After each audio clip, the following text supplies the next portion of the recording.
আসসালামু আলাইকুম, সবাই কেমন আছেন?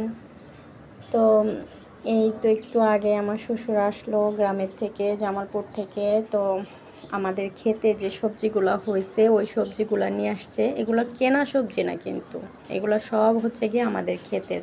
দুধটা হচ্ছে কেনা, দুধ কিনে আনছে কারণ আমাদের গরু নাই। আর হচ্ছে গিয়ে এই মুরগি, এটা হচ্ছে আম্মা পালে, তার পালের মুরগি, দেশি মুরগি।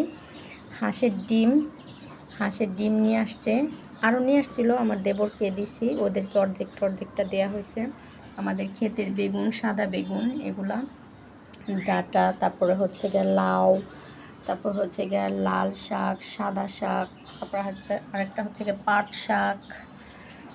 তো এগুলা হচ্ছে সব গ্রামের থেকে নিয়ে আসলো একটু আগে আমার শ্বশুর। একবারে টাটকা সবজি, গ্রামের টাটকা সবজি এগুলা সব।